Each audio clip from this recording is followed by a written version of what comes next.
Martin and I just got back from India. Yeah.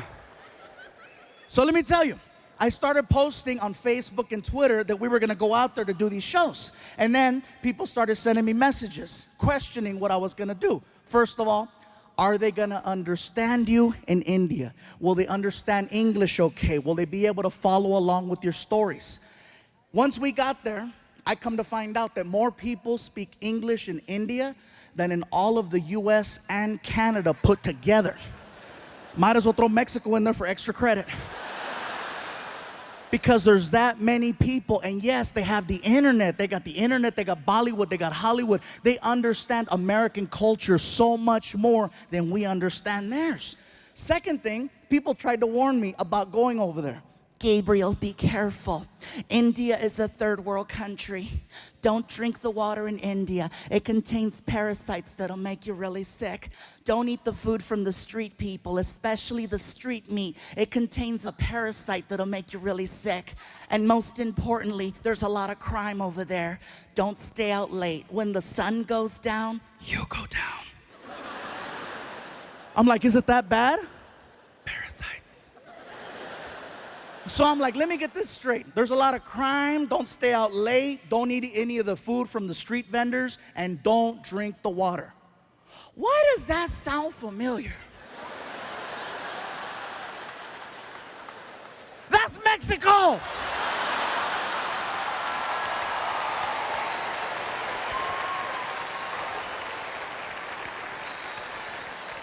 When Martin and I got over there, we found out that Indian people and Mexican people have so much in common, you guys. I'm telling you, it's insane how similar we are, especially the food.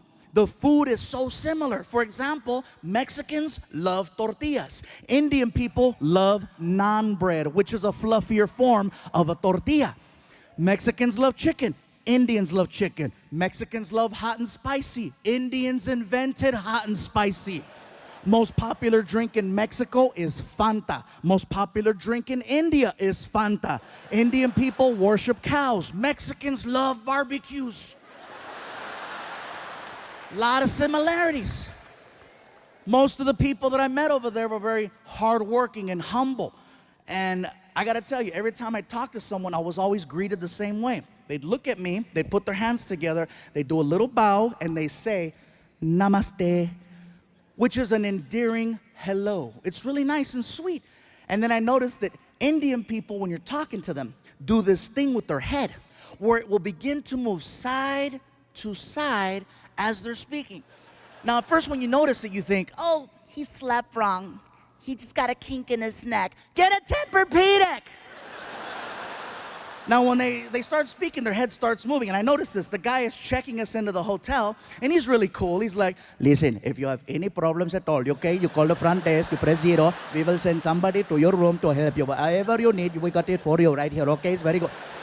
Now, one thing I notice is the more they talk and the more excited Indian people get, the more the head starts to move around. Somebody at the hotel yelled out to the clerk, that's Fluffy. And the guy was like, oh my God, I don't believe it. I thought it was you. I thought it was you. Oh my God, I cannot believe it. This is so crazy. Oh my God, Fluffy, Fluffy, Fluffy. Even crazier than that is that the mouth is actually connected to the neck. When the mouth stops moving, the head stops wherever the mouth left off. And when you see Indian people talking to each other, you can see it. Okay, let me tell you something. Okay, okay, hold on. Wait, hold on, wait, okay. Like if you're Indian and you stutter, you are so screwed. Somebody stop him!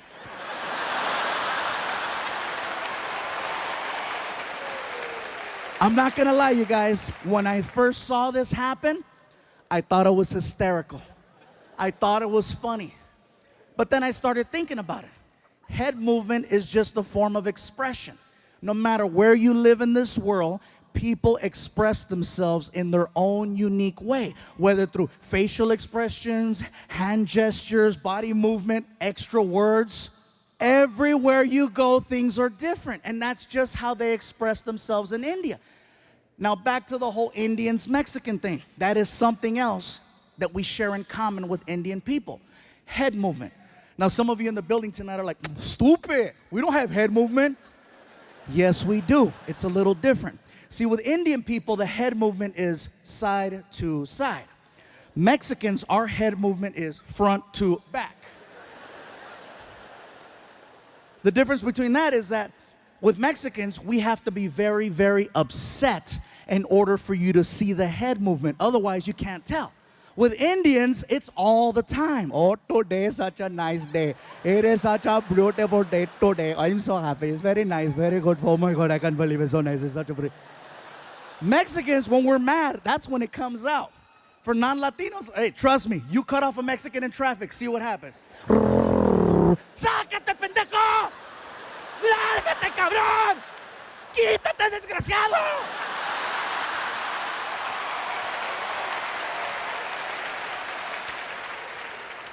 That's funny. I don't know why the black people are laughing. You guys take it all. Oh, no, you didn't. Oh, hell no.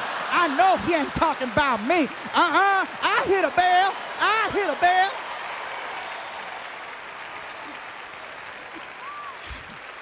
I made myself dizzy doing it.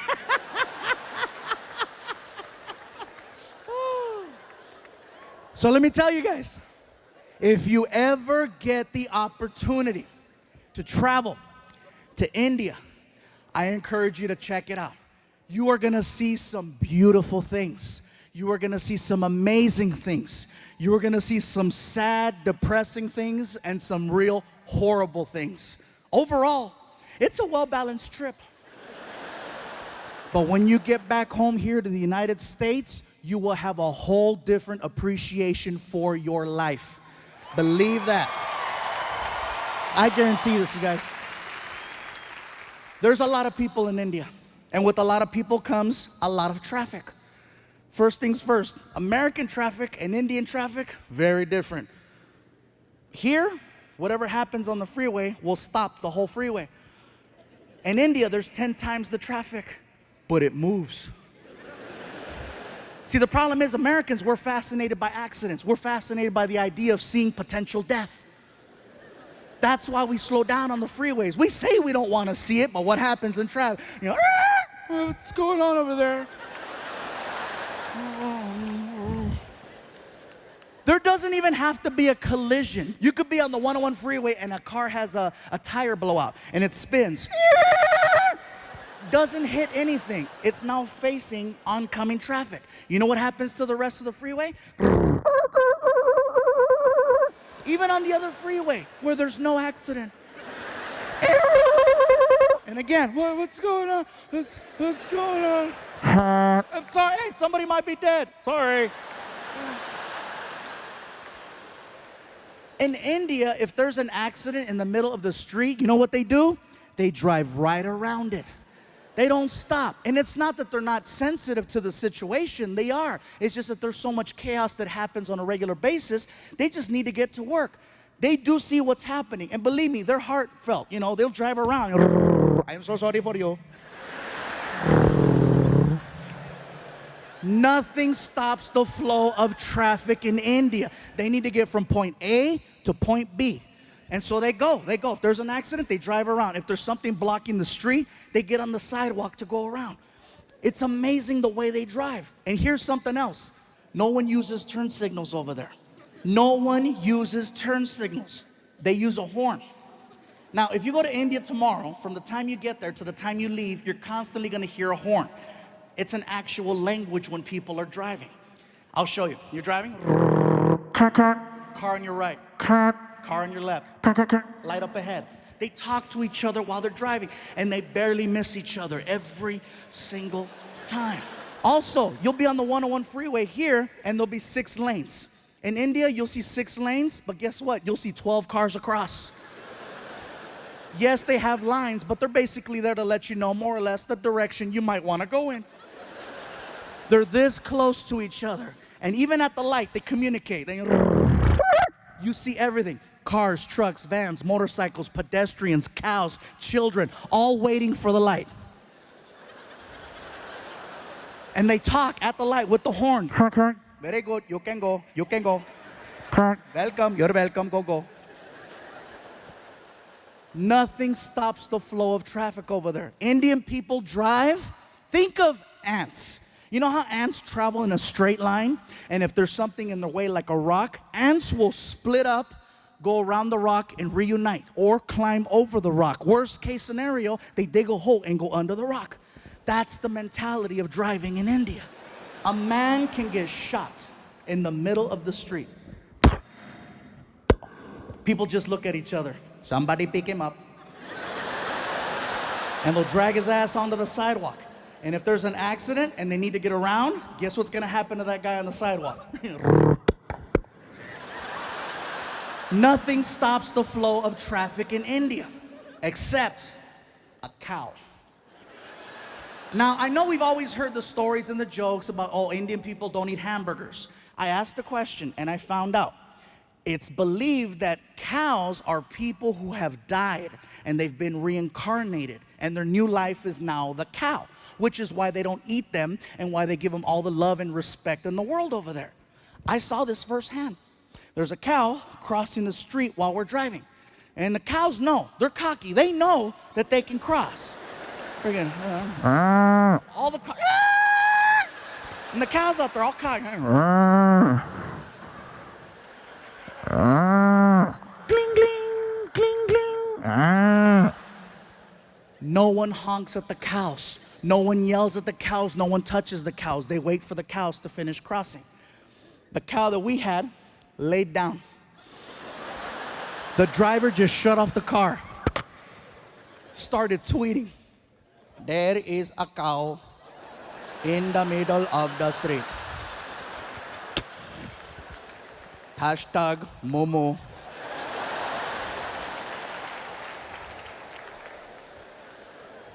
I asked the driver, what's going on? Sir, there is a cow. I see that there's a cow. Are you gonna honk at it, go around? What's gonna happen? We cannot honk at a cow. We must wait for the cow to move. You're kidding. I am not kidding. We must wait for the cow. We drove past a dead body 15 minutes ago. That is probably him.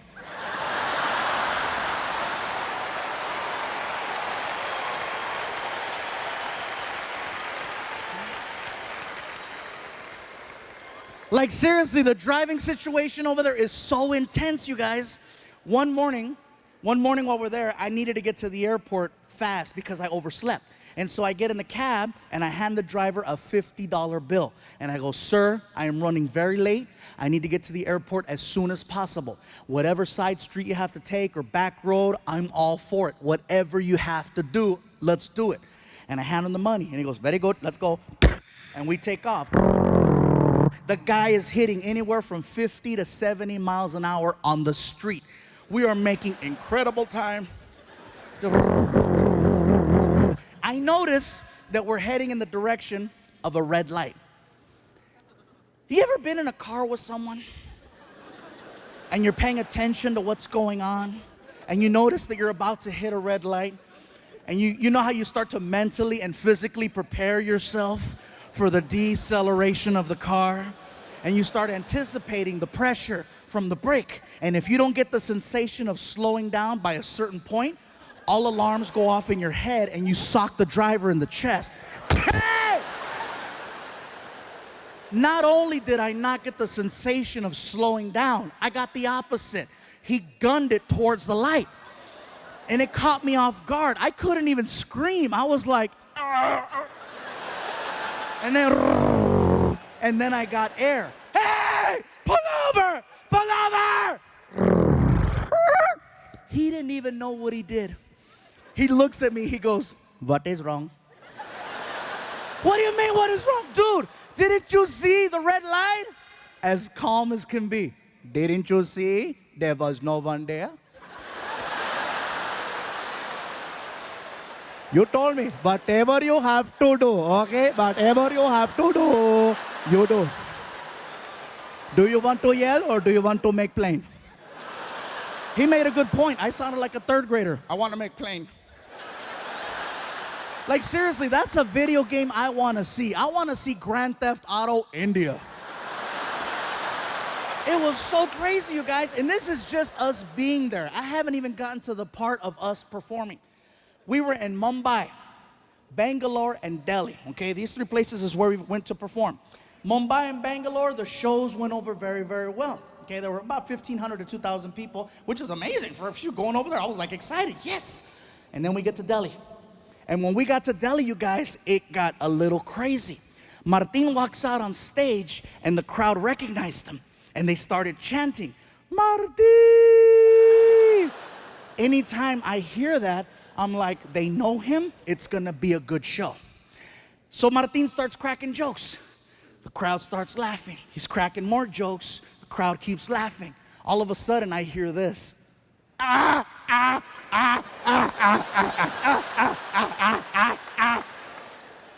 Martin doesn't say a word to them. He gets off stage, next comedian comes out, and then Martin comes over to me and he says, bro, I don't know what's going on, man. I don't know what's going on out there. There's these three guys in the front row. They're laughing like Klingons from Star Trek. I'm not gonna address them. I'm gonna save them for you. I was like, oh, thank you. So then Martin goes back out there on stage and he introduces me. Ladies and gentlemen, Gabriel Iglesias. And then I run out on stage and the crowd started chanting, Fluffy, Fluffy. And I was like, whoa, what's up, Delhi? And I start cracking jokes, start getting laughs, start cracking more jokes, start getting more laughs. And then it happened.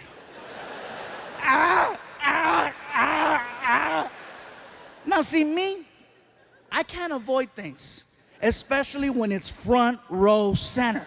So I addressed it. I came right out and I said, well, hello.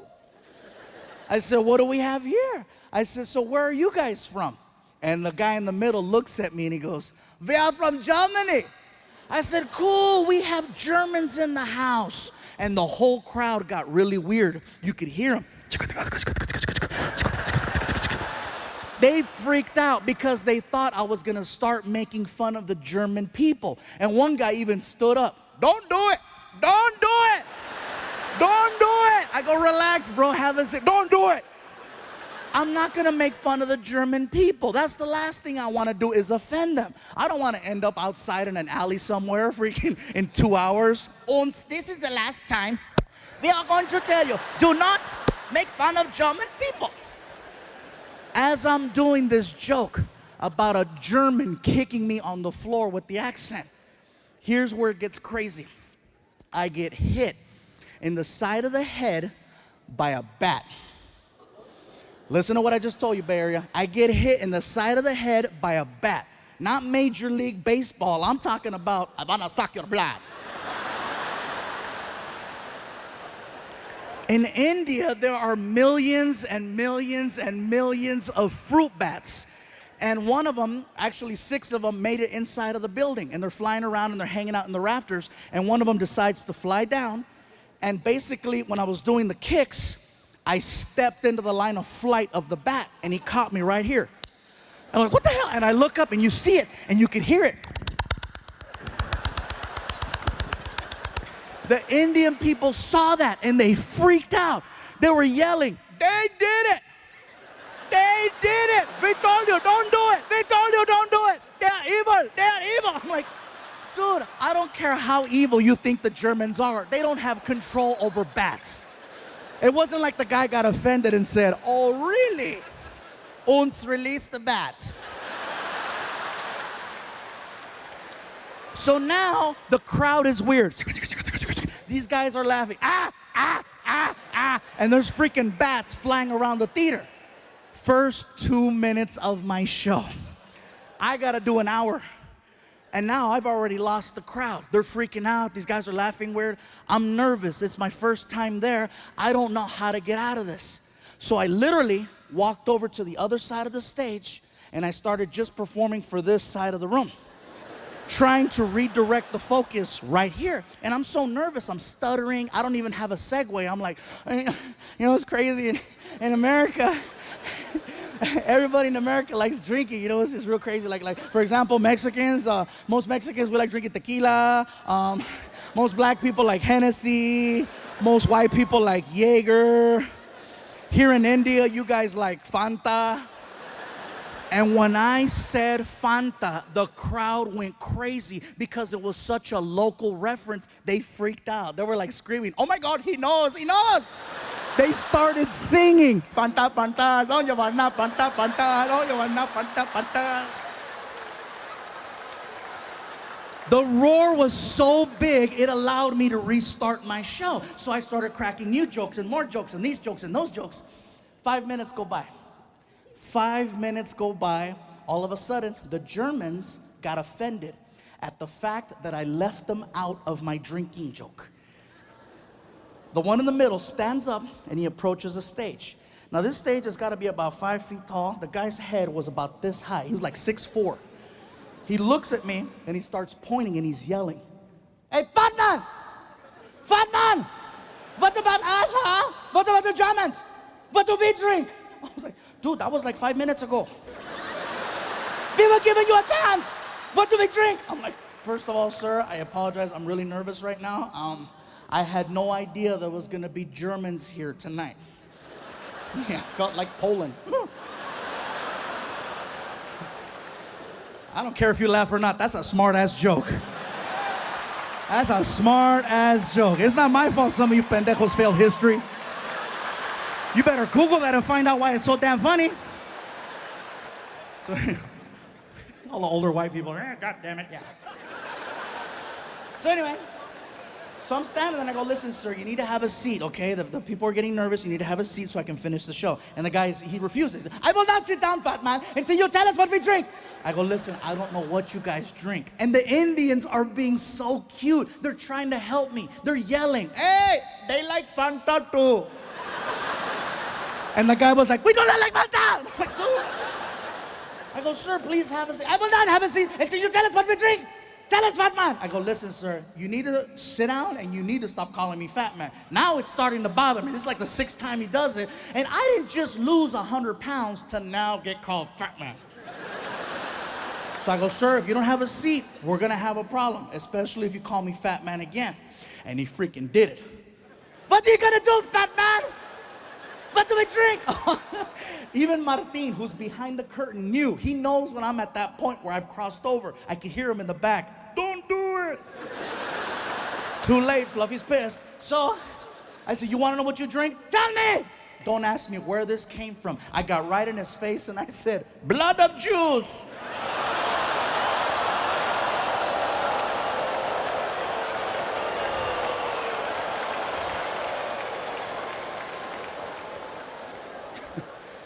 Now see, automatically you guys gave me a whole different reaction. In Delhi, that was probably the most shocking thing ever said on that stage. So shocking that 2,000 people at the exact same time got so quiet, you guys, so quiet. You could hear everyone's ass just...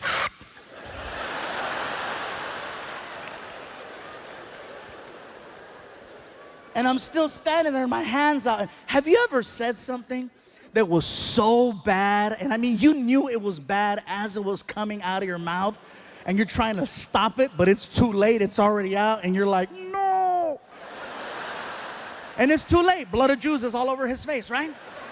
I'm standing there, my hands out, I'm looking at him, he's looking at me, and I'm like, "Ah!" He says, "That's a good one, yeah, that's a good one." Oh my God, thank you, thank you. It doesn't end there. I'm telling you guys, this is so crazy. So next morning, Martin and I are flying back home to Los Angeles from Delhi. We're taking an airline called British Airways. We go from Delhi to London, England, and we have a connecting flight over there. Once we get to England, they canceled our connect for whatever reason. And so we got rebooked on another airline called Lufthansa. It's a German airline. Now, this is why I believe in karma. Seriously, Martin's like, "Really? Blood of Jews?" I'm like, "I know." I felt like they phoned ahead. "Ons, take care of Fluffy." So I put down my credit card. I made sure that Martin and I got upgraded to at least their business class because it's like a long flight. And so we're in there, we're on the plane, and the plane takes off. About 20 minutes into the flight, we're just sitting there, we're laughing. And the flight attendant, she starts coming down the aisle with the little cart. Okay, she's coming down the aisle and she sees me and she goes, "Hello, sir. Do you have a preferred drink of choice today?" Martin looks at me, taps me in the chest, and he goes, "Hey, tell her."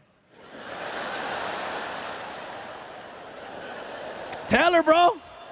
Come on, ask for it. If anybody has it. Dude, shut up.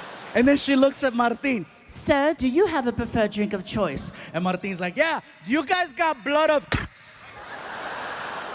She's like, "Bloody Mary?" "Yes, yes, Bloody Mary." Freaking Machete's gonna get me banned from flying. So we make it back home. I'm trying to tell the story to my girlfriend and my son. And my girl, she's barely laughing. She's like, like she's jaded. She doesn't laugh at my jokes anymore. My son Frankie, on the other hand, he is dying. Ah! And I'm like, "Really?" He's 16 years old. I go, "Really, Frankie? You thought that was funny?" He goes, "Yeah, it's funny." I go, "What was so funny about my story?" He goes, "Those people you're talking about." I go, "Who, the Indians?" He goes, "No, the other ones." I go, "The Germans?" He goes, "Yeah, it's funny." I go, "What's so funny about the Germans?" "The way that they speak."